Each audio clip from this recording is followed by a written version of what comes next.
To the girl who hasn't been herself lately.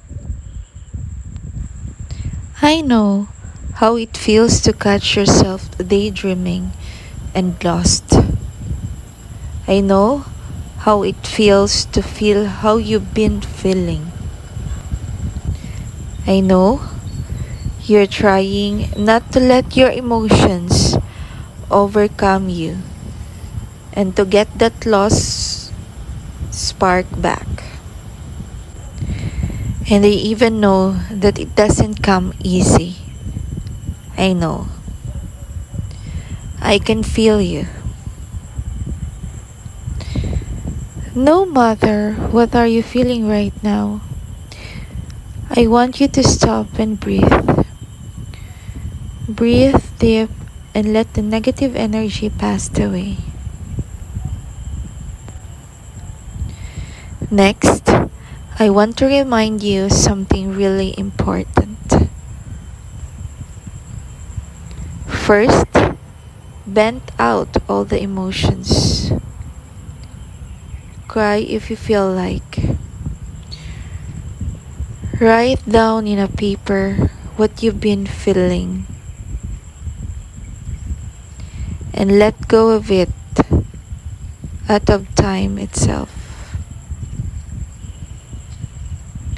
When written in a piece of paper, it gives clarity. Second, I want you to know that you'll regain the sparkle and you'll shine that bright again. Till then, you'll have to do yourself a favor and have faith. Faith in yourself. Do you understand? Third, it's important to know yourself. It's important to know the kind of things that stress you out and the kind of things that makes you feel home.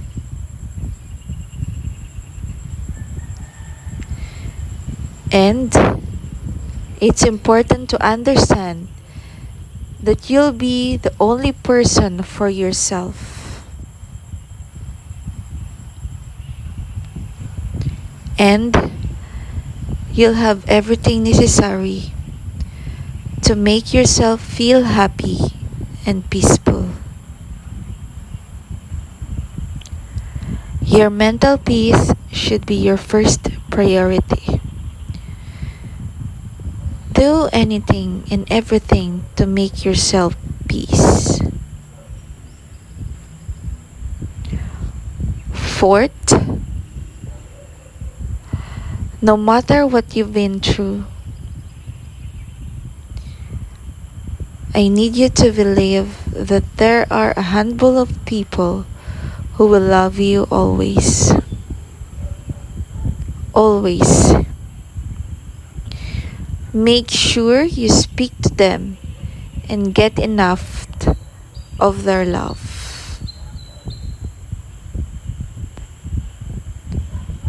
Fifth, love. Love yourself. Forgive yourself. And forgive the people who broke you within.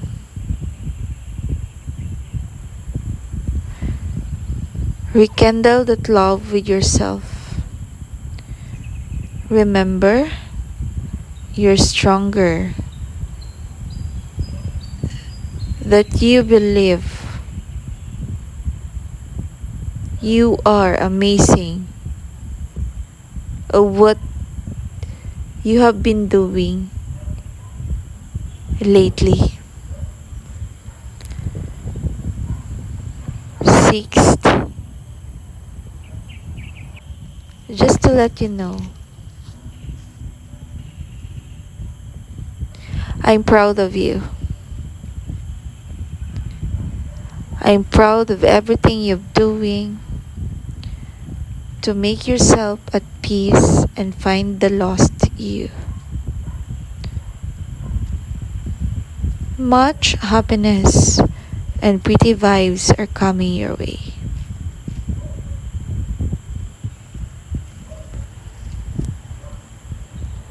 Till then, keep trying from someone who can feel you.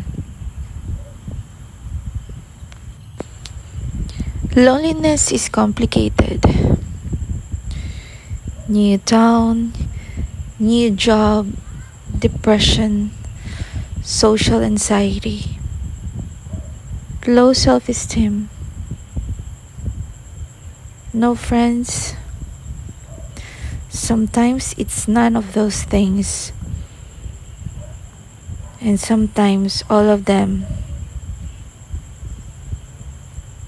Sometimes it's brief, sometimes it's more long lasting. Sometimes it makes sense why, and sometimes it doesn't make any sense. All there might be simple solution for some while for others. There is not so you can see why it's complicated. Just like with most things, there is no single common cause or cure, nor is there a clear definition, because how could we possibly define any element of something that is so abstract if we look at the term loneliness?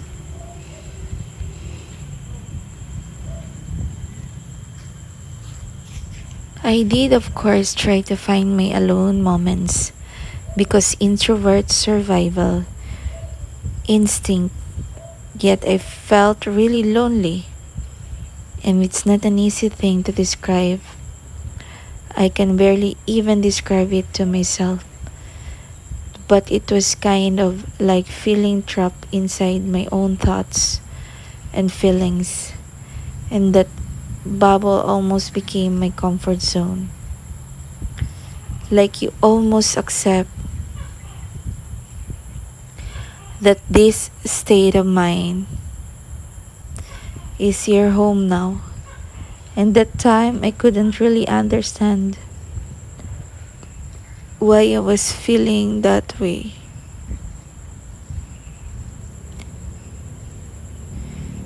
Sometimes you can't seem to think clearly where you're in a certain situation. But then once you're out of the situation and you look back, it all becomes crystal clear.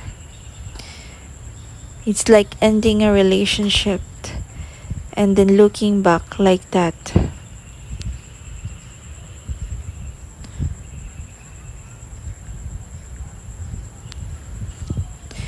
I wasn't fully living a life that aligned with my authentic self. And now, that might sound cliche and cheesy, but they're with me. So let's say you're going to be surrounding yourself with other people who are doing the same thing, but that's not really what you want to be doing. Chances you are going to feel a disconnect with your surroundings and perhaps even with yourself. And that doesn't mean that there's anything wrong with those people or with you. It's just that just because something is someone else's world, it doesn't mean it has to be yours. And sometimes you realize those things after you've already invested yourself in them. And sometimes we talk ourselves into thinking that we should be wanting these things because I don't want others, or because it would be wrong not to want it. Like we should be grateful, and other times The thing that we're doing used to be exactly what we wanted, but we're humans. We go, we learn, we change, and that's just life.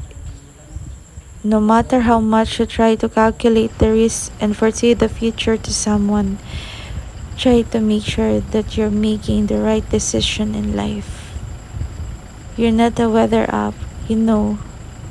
And even those things get it wrong, like it's been saying, it's going to be sunny for a week.